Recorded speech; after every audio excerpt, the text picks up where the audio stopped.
I still remember standing on that stage, desperately searching for a familiar face in the crowd, only to find that every seat reserved for my family was empty.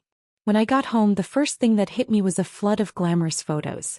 My family glowing by the waves, laughing with my sister Olivia, while the most important moment of my life was reduced to a forgotten name. Maybe nobody in my family ever thought I'd have the courage to do something unthinkable, but I changed my name and cut off all contact with them. Where are you watching this video from? Let me know if you've ever felt invisible in your own family. And don't forget to like, subscribe, and follow me on this journey of healing. My name is Emily Harper, and if you've ever been the kind of child who had to figure out how to stand tall in a family that barely ever looked your way, maybe you'll understand me better than anyone. I grew up in the northern suburbs of Seattle, where the streets are dusted with golden maple leaves in the fall and the winters drag on forever without enough light. There were 4 people in my family. My dad, my mom. It was just a shared space, not a place where I belonged. From a very young age, I learned how to fend for myself. I can still remember being 5 years old, sitting at the dinner table trying to tell my mom about my first day of kindergarten, and she'd only half listen before turning to Olivia to ask if she enjoyed her dance class. Things like that happened again and again throughout my childhood, as if I was always in the backseat of my own family life. Olivia is 3 years younger than me, the golden girl of the Harper family. Or at least that's what the neighbors and every relative would say. She has shiny blonde hair, a dazzling smile, and could light up any room with just a few cheerful words. As for me, I looked ordinary. I was a good student but not outstanding in any sport or art. But if there was one thing I excelled at, it was effort. I always tried harder than anyone else in the family, but that effort was never really acknowledged. Olivia got signed up for ballet, piano, French lessons, swimming, and trips with friends. I got hand-me-down uniforms, endless bus rides to school, and every summer I had to work to buy my own school supplies. During high school, my sense of belonging faded even more. My birthdays were often marked by a small cake hastily bought at the supermarket and some half-hearted wishes, while Olivia's birthday was a week-long event. Balloons, invitations, and every present she barely hinted at had already been pre-ordered by my parents. When I became valedictorian, my mother only said, "That's good, but remember not to put too much pressure on Olivia. She's still young." That kind of difference was like a thin cut. No blood, but it hurt constantly. I realized early on that if I didn't take care of myself, no one would. When I went to college, I had to juggle all kinds of part-time jobs. Barista, library assistant, even tutoring middle schoolers in math and English. There was a time I asked my mom if she could help pay a portion of my tuition, but she replied, "We have more important things. Olivia needs her music lessons, her ballet, and we need to save up for her field trips." Every penny I earned through my own sweat was weighed against my sister's needs, and I was never the one who mattered more. My father was a quiet man, coming home from work to read the newspaper, rarely asking about my studies or my life. Olivia's achievements in art competitions or dance performances were always his pride and joy to boast about with friends, while I was just the older one who knows how to look after herself. I don't blame him. It just made the loneliness in my heart thicker and harder to bear. Once I saw pictures of my whole family at the beach for a summer holiday without me because I was working a night shift at a cafe to save for the next semester. The feeling of being left behind just kept growing inside me. Back in high school, I once had a little dog named Milo. But after just a few months, my parents said no one had time to take care of him, so they sent him away to stay with a family friend. That was the first time I cried quietly in my room and promised myself I would never let my emotions depend on anyone else again. But making that promise was one thing. Keeping it was another, especially when no matter how distant things got, I still hoped that one day my parents would finally see me. That hope was what carried me through all the exhaustion and pain year after year. I believed that as long as I could make it to graduation day, every distance would be bridged by a proud smile from my mother, a hug from my father, or a family photo together. That was the simplest dream I ever had. And it was also the only thing that kept me holding on to this family, even after my heart had been broken so many times.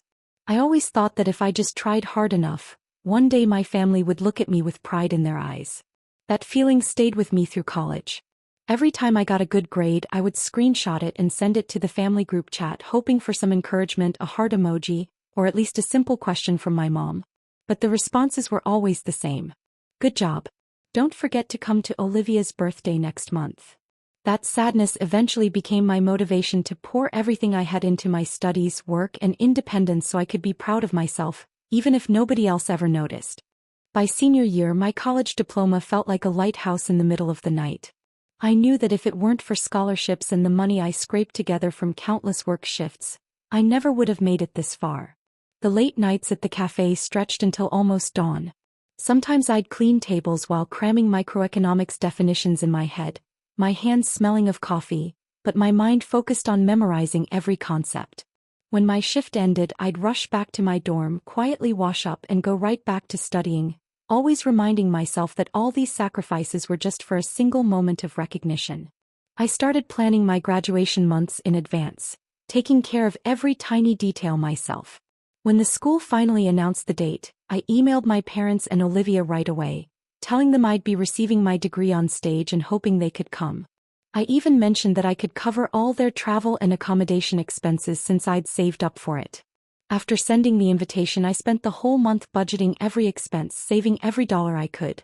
Each week, I cut my spending even further, choosing instant noodles instead of cafeteria meals just so I could afford a small hotel room near campus and buy round-trip plane tickets for all three of them.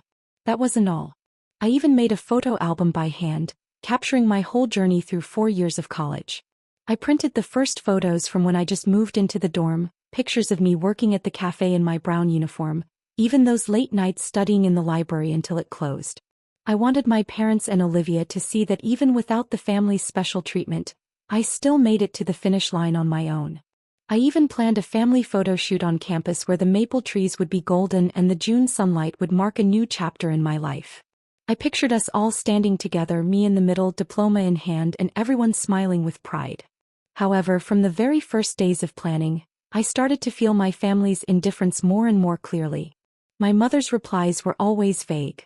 "If I'm not busy with meetings, I'll try to make it." Olivia just brushed it off. "I'm also preparing for my dance show, so let me check my schedule." I kept trying to reassure myself that they were just too busy, that as the day got closer, surely everyone would do their best to make time. Every time I checked my email, I anxiously waited for a more definitive response. But all I got was endless silence. In the final weeks before graduation, I clung to that tiny hope that all my efforts wouldn't be in vain. I sent my mom a scanned copy of the invitation, adding a careful note. "I really hope the whole family can come. It's the most special day of my life." Whenever I met up with friends and heard them excitedly talk about their family dinners, I just smiled and lied, saying, "My parents are busy, but they'll definitely fly in at the last minute." I even went ahead and made a reservation at a small restaurant for dinner after the ceremony, picking all the dishes our family used to love, even though I was still afraid of the scene where I'd be sitting alone at a long table waiting. Maybe what I wanted most wasn't some big party or expensive gift, but just the presence of my family at that pivotal moment. I wanted to see my mother's eyes shining with pride, to hear my father say he was proud I'd made it all the way. I hoped Olivia would hug me even just once and say her big sister had done it. All those dreams carried me through so many lonely days, through every time I thought I couldn't go on. I still remember the happiness and excitement when I checked the school website and saw my name on the graduation list. There it was, right in the middle of hundreds of students with the words, "Honors Student, Full Scholarship." I burst into tears right then, feeling as if every effort, every late night and extra shift had finally paid off. I took a screenshot and sent it to my mom, hoping to hear just one warm word of congratulations. But my phone stayed silent the whole day. No new messages. Instead, I kept myself busy with graduation preparations. I ordered the freshest, most beautiful flowers from a shop near campus, wrapping them myself to give to my mom and Olivia if they showed up. I scheduled a same-day photo shoot, hoping to get the first family picture of all four of us after so many years. Every detail, every expense was carefully listed to make sure nothing was missing. In my heart, graduation was a small party to celebrate on my own, but it was still full of hope that maybe, just maybe, I wouldn't have to celebrate alone. The closer it got to the big day, the more clearly I felt the loneliness creeping in between my own enthusiasm. But I wouldn't let myself give up. I refused to collapse in the face of their indifference. I believed that if I was persistent and worked hard enough, one day all the good things would come to me. Deep down, I still clung to a fragile hope. a hope that even if it was late, even at the very last minute, my family would show up, wrap me in a tight hug and give me the recognition I'd longed for my whole youth. That was the simplest dream I ever had. And it was also the only thing that kept me holding on to this family, even after my heart had been broken so many times. That morning I woke up early, so nervous I could barely eat breakfast. The June sunlight streamed through my small window, carrying the scent of freshly cut grass and a mixture of hope and vague anxiety. I wore the dress my mom once said looked good on me back in freshman year, tied my hair neatly the way she always liked and clasped the silver necklace my dad had given me long ago around my neck. Every little detail was my final effort to make today as perfect as possible. Deep down I still clung to the thought, maybe they'll show up at the last minute. Maybe they'll hug me tight like in the movies I've watched. Amidst the bustling crowd on campus, friends calling out for their loved ones, parents beaming with camcorders in hand, sisters exchanging fresh bouquets and tearful hugs, the air was thick with happiness, pride and the hope of being seen. I tried to look around, searching for familiar faces in the crowd. Maybe they'd be late. Maybe they'd just arrived and were looking for their seats. I kept telling myself that, even though a part of me knew I was only lying to myself. When the loudspeaker came on, each student was called up on stage to receive their diploma. Every time a friend passed by me, I heard cheers and shouts from the stands. Some of my friends got tight hugs, bursts of applause and happy family photos.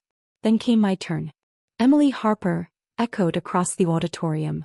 I walked up onto the stage, hands trembling with emotion, eyes darting quickly over to the seats I had reserved, bought tickets for and so carefully arranged for the three people I loved most. But all I saw was a row of empty chairs, a silent gap, no one waving, no familiar eyes encouraging me.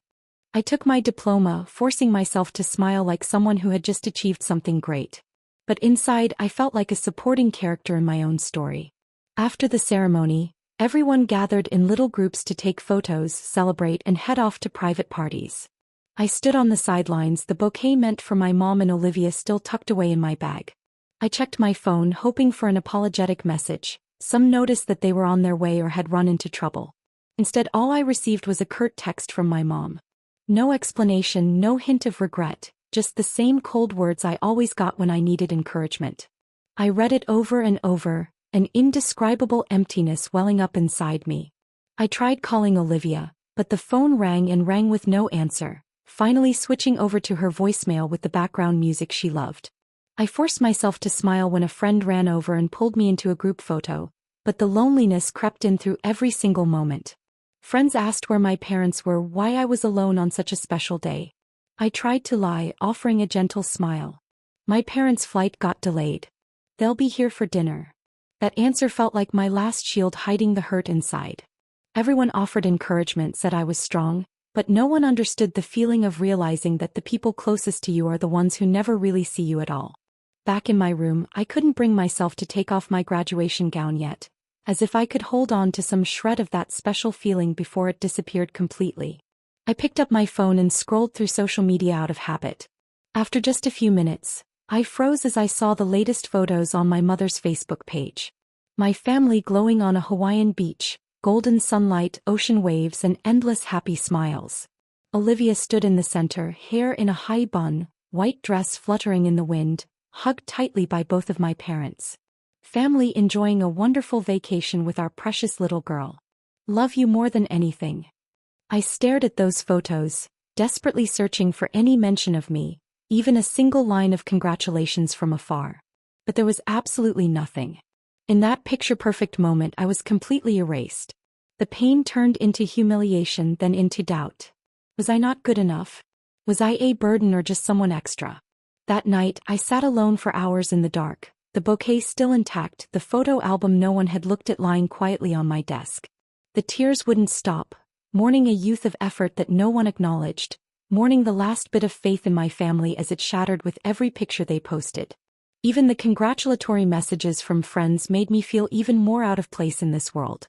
All those years of hard work and all I got in return was a short, blunt message, a Facebook post that didn't even mention I existed. For the first time, I truly realized how invisible I was to my family, that no matter how hard I tried, I was just a faint shadow on the edge of their story. In that moment I felt like I was standing outside a window looking in, wishing for once to be at the center of that happiness. But in reality I was just a nameless passerby. That whole night I sat alone in my little room, still wearing my graduation outfit, tears streaming down my face, the bouquet I bought with my own hard-earned cash wilting in the dark.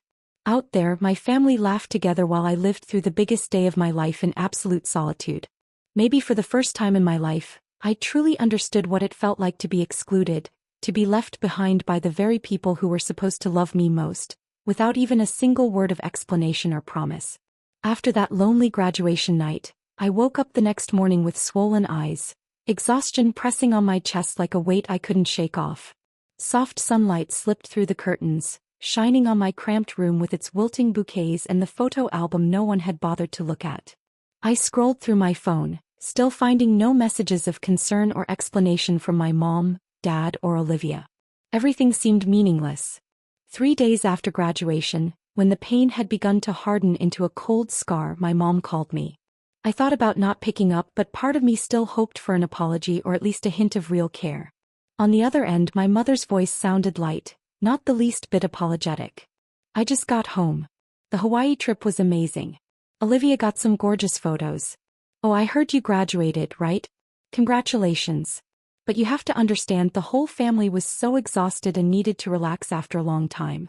Plus, Olivia had to prepare for her show so she couldn't miss it. Those words hit me like a bucket of ice water, dousing the last flicker of hope inside me. I tried to hold back, asking, wasn't my graduation important enough for everyone to make time for me? Mom hesitated, then pressed on. You're grown up now. Be independent. Don't let little things affect your feelings. I know you're strong. Olivia is at a sensitive stage right now. The family can't please everyone at once. I wanted to argue, wanted to scream that I was just a daughter who wanted to be loved too, but my throat closed up. Her words felt like the final cut to my already shredded pride. That night, I posted a vague status on Facebook about disappointment. Not naming anyone, just a few short lines to let go of what little emotion I had left. Less than an hour later, my phone lit up with messages from my mom and dad. Delete that right now. Don't embarrass the family. Nobody out there needs to know our private business. Olivia also sent me a voice message, her tone cold. You're being so dramatic. It's just a graduation. Not everyone needs their whole family there clapping for them. I had a show and you didn't see me complaining. I sat on my bed, hands shaking as I played my sister's message again. My whole childhood had been about giving in, about enduring so Olivia could be the priority, so she could grow up in a world painted pink. I remembered all the days we studied together. I was always the one explaining things to her, always the one waiting outside the dance studio until she finished practice so we could go home together. But in return, when I needed the smallest show of support from my sister on the most important day of my life, all I got were cold words of blame. The pain reached its peak when I looked back at my graduation photos. In them, I was forcing a smile, eyes red and swollen, holding the bouquet I bought with my own savings. Everyone around me was surrounded by family while all my effort was reduced to a single lonely picture. Scrolling through social media again, I saw even more new photos from my family. My mom, dad, and Olivia cutting a cake on the beach in Hawaii, the caption reading, "Celebrating Olivia's city dance competition win. So proud of our golden girl." The post was flooded with comments congratulating them, praising the happiness and closeness of my family. I read each line feeling as if I had never existed at all. That evening, I received a long message from my mom reminding me that, you're grown up now.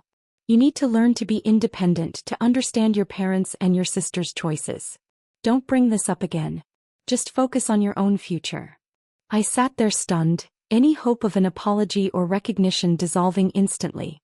I remembered all those years I had tried so hard for my family, all the times I gave way, the long hours at part-time jobs just so I wouldn't trouble anyone. And suddenly it all felt meaningless. A part of me died when my mother told me I should keep all my feelings to myself so I wouldn't embarrass the family. I realized that all these years I'd only been the backdrop for Olivia to shine, the one who served everyone else's happiness, never once standing at the center of love. Looking at myself in the mirror, I wondered if I would ever be important enough to be chosen. This betrayal wasn't loud or explosive like in the movies. It was a cold silence, the way my whole family simply chose to ignore me and expected me to accept their absence as something natural. The breaking point of all the disappointment, hurt, and anger was the moment I quietly turned off my phone, deleted every last family photo from my device, and slammed shut every door I once dreamed would open for me. For the first time, I seriously thought about disappearing from their lives, cutting all ties so I'd never have to wait, never have to hurt like this again. In that moment, I realized it was time to leave. Not to punish anyone, but to save myself.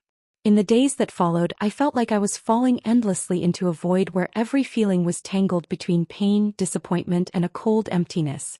Seattle drifted into gloomy summer rain, each drop on the window echoing my own silent, bleeding heart. I avoided friends, using job applications as an excuse to lock myself in my little room, the only place where I could be weak without fear of being seen. The diploma hanging over my desk no longer brought pride, only served as a sad reminder of all the effort that would never be recognized. I was sleepless every night. I would lie still in bed, my mind spinning with unanswerable questions. If only I'd been born into a different family. If only just once my parents had put me above their other choices. I would never understand why the people I loved most could so easily forget me, could so easily overlook the most important day of their eldest daughter's life. I kept checking my phone only to quickly turn it off again as if I was afraid of receiving yet another cold message.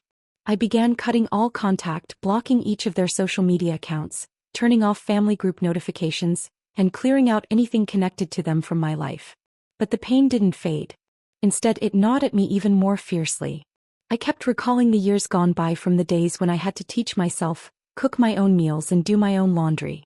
Every summer I worked at a cafe, my paychecks barely enough for tuition and books, while Olivia had entire summers in Europe and got a new bicycle from our parents.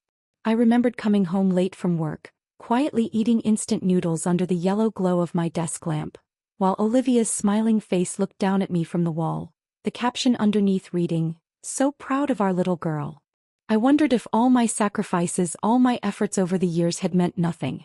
I once overheard my dad telling relatives, "Emily's grown, she doesn't need anyone. She's so independent." He was proud of that, never realizing those words only pushed me farther away, made me long all the more to be someone who needs to be loved even just once. The peak of loneliness came in those sleepless nights, my mind racing. If even the people who brought me into this world don't see my worth, then who am I living for? I always thought I was strong, but everyone has a limit, and I had finally reached mine. I realized that for years I had lived just to one day make my parents and Olivia proud of me, a naive, burning desire so powerful that I nearly lost myself. When did I let my feelings become chained to someone else's approval to the point that even a single indifferent message could bring me to my knees? Some days I would unlock my phone, read through old messages and photos, then delete them like a ritual to free myself from the past. I unfollowed my whole family on Facebook, blocked every old phone number.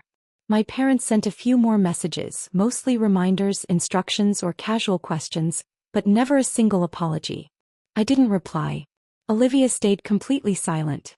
Sometimes I'd see her name pop up on my social media homepage, radiant in new performances, showered in congratulations, as if there had never been a sister named Emily at all. My friends gradually began to notice that I was different. A few reached out to check in, but I made excuses about being busy and avoided them. I skipped all the graduation farewell parties and group get-togethers. I didn't want anyone to see my weakness, didn't want anyone's pity. I locked myself inside my own shell, a perfectly safe place where my sadness could sink in unnoticed by anyone. Each morning I felt life slipping by without meaning. I did everything like a machine. No emotion, no purpose. Sometimes I questioned whether I even deserved happiness. I thought about my childhood, all those times I clung to my mother just hoping for a hug, a simple question. The moments in high school when I wanted to show off my achievements but got nothing but a distracted glance. The lonely nights in college, missing home but too afraid to call for fear of being a bother. Now it was all just memories fading like the winter fog in Seattle. One rainy afternoon, as the city shimmered silver, I walked through my old neighborhood, the place I once called home. I stood for a long time under the awning of a familiar cafe, watching strangers pass by and feeling utterly disconnected from the world. I realized that if I didn't let go, I would always be trapped by the past, forever just a shadow on the outskirts of someone else's happiness. That sharp pain for the first time gave me a strange sense of relief.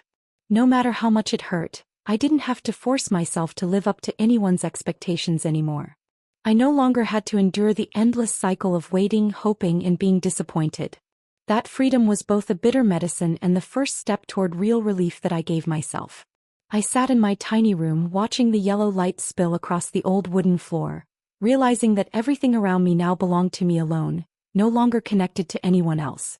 It was the darkest time in my life, but also the first moment I truly felt only I could save myself. I slowly learned to accept the truth, to allow myself to be vulnerable, to forgive myself for ever hoping too much. From that day on, I knew that no matter what happened in the future, I would never again be the shadow standing behind my family, never again the person waiting to be loved.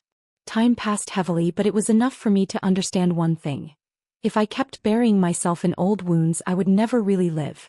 One evening in mid-July, when Seattle unexpectedly broke out in sunlight after days of rain, I got a message from Jenna, my best friend since high school, the only one who hadn't given up on me, even though I had ignored her encouragement so many times.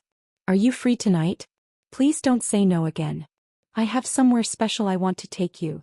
Jenna didn't wait for me to refuse. She just sent the address and meeting time as if she already knew I needed someone to pull me out of my lonely shell. I almost wanted to come up with an excuse to avoid going. But when I saw Jenna's smiling face and her profile picture, I thought, I'll try one more time. Maybe something will change. I put on the simplest clothes, tied my hair back, grabbed a light jacket and stepped outside. That summer evening, the city was strangely radiant, making me feel small in the crowd. I arrived at the place Jenna had picked, a small community center on a corner in Fremont, its warm yellow lights spilling through the windows. Jenna was already there, waving and pulling me into a tight hug, as if she wanted to give back a bit of the strength I'd lost for so long. Inside, Jenna introduced me to a group of young people whose eyes alone showed they had been through loss, pain, and struggles of their own. No one asked why I was there. No one looked at me with pity or curiosity. They just smiled, welcoming me as if I'd always been a part of their group. Jenna pulled me closer. "This is the regular meeting of Community Light, the nonprofit where I volunteer. Everyone here once thought they'd been abandoned by their family, but then realized, as long as you believe in your own worth, there are people out there willing to walk with you, even if you're not related by blood." I looked around and saw a girl with bright red hair sharing her journey of overcoming a violent childhood, a young college student talking about the pain of being rejected by his own parents for not living up to their expectations. These stories flowed on, never embellished or dramatized, just truth spoken to be heard. When it was my turn, Jenna gently placed her hand on my shoulder, giving me reassurance. I talked about my graduation day, about feeling lost in a sea of happiness, about years of unseen effort, about a family that always put Olivia first while I had to be independent and learn to care for myself. I didn't cry. I spoke with a strange calm, as if all those wounds had lost their sharp edge. The group went silent, and then one young woman smiled gently. "I know that feeling, but you made it this far. You stood up on your own even when no one was pulling you up. You should be proud of yourself." For the first time in months, I didn't feel like an outsider. I was listened to, accepted, with no need to be perfect or to please anyone. Jenna looked at me, her eyes shining. "Emily, you don't have to prove anything to anyone. You've already done it all by yourself. No one has the right to define your worth but you." Those words, so simple, felt like the first rays of light cutting through my darkness. That night, I went home feeling lighter, as if the burden I'd carried for years had been lifted by the quiet recognition of strangers. In the days that followed, I came back to Community Light again and again. I joined volunteer activities, helping other young people with stories like mine, and realized when I stopped chasing recognition from my family, I could finally open up to the world outside. I began to see that my value lay in my perseverance, my kindness, and my ability to empathize, not in anyone else's approval. Jenna helped me write an application for a part-time position at the organization itself. And when I got the acceptance letter, I cried. Not out of sadness, but because for the first time in my life I truly felt I deserved to be happy. One evening, I sat alone in my room looking through old photos. Not to torture myself, but to truly see the journey I had made. I realized that for so many years, I had lived with a name tied to pain, injustice, and expectations that never got fulfilled. I thought long and hard, then decided to write a letter to myself. A person who is free, strong, and no longer living in the shadow of the past. I researched the legal process for changing my name, prepared the documents, and scheduled an appointment at the city registrar's office. No one knew except for me and Jenna, the friend who had witnessed every step of my rebirth, the one who held my hand as I signed the papers like a ritual of starting over. That very moment I felt as if I could breathe for the first time. I was no longer Emily Harper, the child left behind, overlooked, forgotten, but Emily Rose, someone who chose her own path and her own identity. It wasn't just a new name but a new beginning. I promised myself I would never again seek validation from anyone, least of all those who once ignored me and acted like my presence was nothing more than a blurry background. And I understood. True healing only begins when you stop waiting for someone else to save you and instead stand up, choose to love yourself and move forward with a heart no longer afraid. The day I officially became Emily Rose, it was drizzling in Seattle, a cold breeze slipping through the window of my small new apartment near the community light office. The name change certificate trembled in my hands, but I felt an inexplicable peace. I was no longer Emily Harper. From that moment, everything old and painful was left behind. The only thing I owed myself was to face my family. Not to demand recognition but to return to them everything they had once ignored. My value, my voice, my boundaries. I posted a short announcement on Facebook, the place where for years I was just a shadow in family photos with Olivia always at the center. I have chosen a new name. From today I am Emily Rose. If anyone remembers the girl standing on the sidelines on graduation day, know that she no longer needs the presence of anyone who doesn't cherish her. My mother's message arrived almost instantly. Emily, what's going on? What are you doing? Then came a stream of missed calls from my dad, from Olivia, even from relatives who hadn't reached out in years. Mom called, her voice both worried and upset. What do you think you're doing? Changing your name? Cutting off contact with the whole family? Do you know what people will say? I sat up straight, keeping my voice calm. I'm doing what I should have done long ago. Mom, I'm not Emily Harper anymore. The kid who was always independent, always left behind. I grew up and got through everything with no one in the family ever asking, no one caring about the most important day of my life. I don't blame anyone, but I won't let myself be treated like a shadow ever again. Dad jumped in, his voice heavy.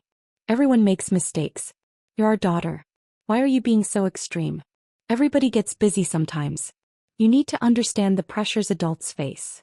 I just smiled, feeling lighter than I ever had, as if all my old resentment had finally melted away. I've been understanding all of you my whole childhood, my whole youth. For the first time I'm choosing to understand myself. From now on I'm living for me. I want everyone to respect this decision whether you agree with it or not. Olivia texted me short and blunt. You're being dramatic. Changing your name doesn't change what family means. For the first time I didn't get angry. I wasn't hurt. I answered honestly. I don't need you or anyone else to define who I am. I choose to be myself. With everything I've endured and everything I'm going to do in the future. Olivia never replied again. In the days that followed, Mom called more often. At first to scold me, then to plead, and finally to offer half-hearted apologies. Sometimes she brought up the years of raising me, the times I was sick, the little expenses she'd covered when I was small. But I was no longer the child who needed that recognition. I reminded her, Mom, thank you for everything you did, but the success and worth I have today are things I built for myself. You can't take credit for that because you never went through the hard times with me. If you really care, please respect my boundaries. I chose a new name to start a new life. Please let me go. There was one time I saw Mom post an old photo of me with a caption, so proud of my eldest daughter. Successful thanks to being raised in a loving family. That was the last straw.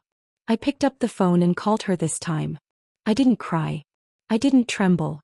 Mom, please delete that post. My success isn't thanks to your recognition or our family. It's because of everything I had to overcome on my own. I don't want you taking credit for that. If you care about me, let Emily Rose write her own story without anyone else trying to paint it for her.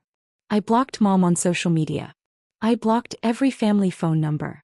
For the first time in my life, I truly felt at ease, like I'd finally removed the weight that had crushed me for so long. Peace didn't come all at once, but day by day I learned how to enjoy it. Each breath, each step became my own choice. At Community Light, I spent even more time working with young people who'd been hurt like I had. I shared my story about changing my name, about boundaries, about the pain of realizing your true value doesn't depend on anyone's approval but your own. Whenever a young person would shyly ask, "Do you regret leaving your family?" I just smile. I only regret not doing it sooner, not to take revenge on anyone but to finally live true to myself.